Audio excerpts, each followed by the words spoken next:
I'm so excited to talk with you about the research we've just conducted, honing your digital edge. These findings have just huge implications for business and for HR leaders, as well as for employees.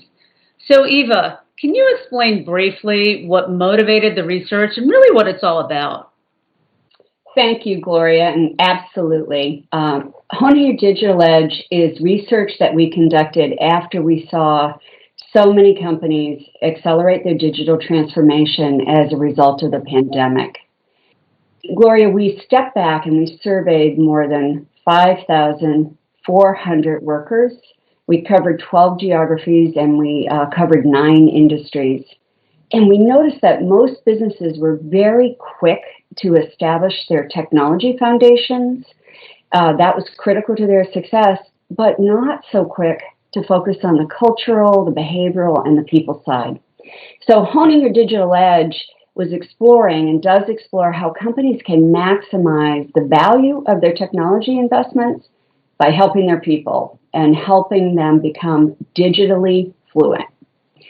This means that we're creating a culture where people can actually implement new technology, new behaviors, and new habits. Part of that is new skilling. And new skilling your employees is a really key piece of achieving digital fluency. By empowering your people to use these new digital tools and using them to their fullest potential, you're improving company revenue. Gloria, you're looking at customer satisfaction improvement, and you're looking at a business's ability to innovate. As part of our ongoing research, we're also looking at how businesses can, we call it care to do better. So care to do better for their employees in a much more holistic way. It's about putting care and compassion at the heart of an employee's work experience, and it's about building trust throughout. Transparency is critical, and we find that people's potential can change when they are sufficiently supported, they have training and new skilling, and we're seeing that this can absolutely hone employees' digital edge and give them max capability personally and professionally. So we found that digitally fluent companies are more than 2.5 times likely to experience high revenue growth over the prior 3-year period. And 69% of digitally fluent companies are considered a great place to work by their employees. So if you step back, we see this research as a way for organizations to reimagine the experience of work as a digital world for the betterment of their people, both professionally, personally, but it's also great for the business, Gloria. Wow, Eva, thank you. And the data is so compelling. Now, I see that digital fluency is definitely at the core of this research. So, Dave, can you tell us a bit more about what we mean about digital fluency in some detail? Absolutely, Gloria. Digital fluency refers to a people's ability to work proficiently with new technologies and innovations. In this, we are focused on increasing the individual's actual capability, which in turn will unleash their creativity. For example, if someone is literate in a language, it means that they understand its basic rules and vocabulary. However, when they are fluent in that language, they're able to have meaningful conversations and even create stories in that language. Let's apply this to digital. Workers who are digitally fluent will be able to create and enhance digital workflows, enable the uptake of new technologies, and even improve your company's rate of innovation. These innovations lead to advancing the digital agenda and ultimately drive revenue.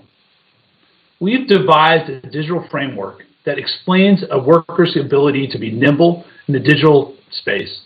Of course, not all workers understand or utilize digital technologies in the same way. Our research uncovered 4 specific personas that have different needs in today's digital workplace. These personas are really a broad framework to guide you, fully acknowledging that each person is very unique. Put simply, the research and our experience in this area calls for customizing experiences, learning agendas, and really performance management to help effectively engage each persona of learner that you have? You know, Dave, I love that individualization. And it's interesting that so much investment is placed in the technology, but that the biggest returns come from the people side. I guess I probably shouldn't be surprised. Now, Emma, can you explain some of the tangible ways business leaders can start to really build that digital fluency in their own organizations? Of course, Gloria, and thank you for asking. Our understanding of digital fluency has been translated into a practical guide, so as we actually can think about the steps we need to take, how we structure the right activities around 4 key dimensions. We embraced this methodology ourselves when we went through our own HR transformation right here at Accenture. In order to modernize our HR function and be more agile, we needed more than the ability to handle a large number of employees. And let's be honest, we have plenty of them. We needed to understand and treat them as the individuals they are, support each of them in a much more human way, create those unique experiences for them. This need became really clear as we started to look at the process of succession planning.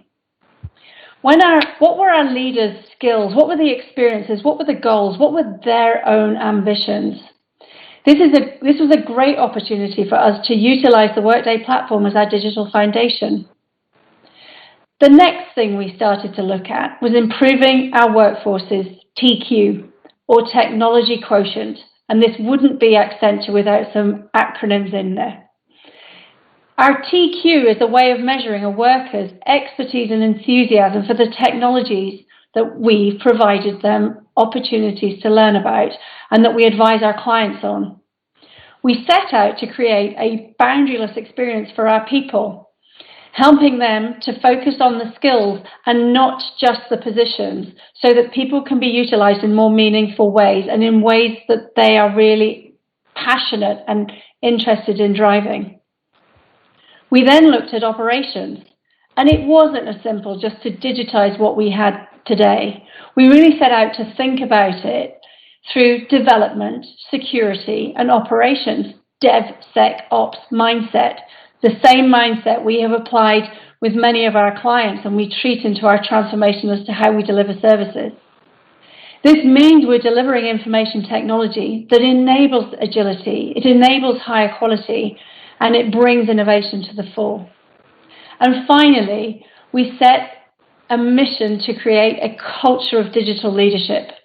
It's not just about the process, but it's really about helping our leaders to go from leading into being ambassadors for new ways of working, helping them to drive that change as the cultural leaders and pushing that through every level of our leadership. Embracing these 4 dimensions is really what allowed us to empower our people and enable digital processes. So, wow, Emma, that was really insightful. There are just so many aspects to digital fluency. So we really need to be looking at this holistically for our organizations and for our people. You know, you mentioned the digital foundation a company needs. It's really important that organizations today more than ever choose a platform that has the power to add resiliency and speed to their operations, while all at the same time elevating their people in the process. We've seen organizations adopt a holistic mindset with platforms like Workday. This approach puts your workforce's data at your fingertips so that you can really form dynamic teams and have the right skills at the right time in the right place and adapt to changing needs. I'll give you an example. We have one client, a large technology conglomerate. They use their Workday deployment to really evolve their culture and totally rethink the role of HR in their organization. HR is now embedded into the process of planning and executing their organizational strategy. That shift really empowers managers to make real-time, data-driven decisions for their teams and to propel their missions. Companies who have mastered all 4 dimensions of fluency are the ones we really see leading the pack, especially those organizations that invested in digital transformation before the pandemic. Those were the ones who were really able to be resilient and pivot on a dime. With that, I really want to thank all of you for discussing this research with me today. It provides a very clear roadmap for unlocking the power of the workforce and driving real tangible value and outcomes. You guys are terrific. Thanks so much. Thanks, Gloria. Thank you, Gloria. Thanks, Gloria.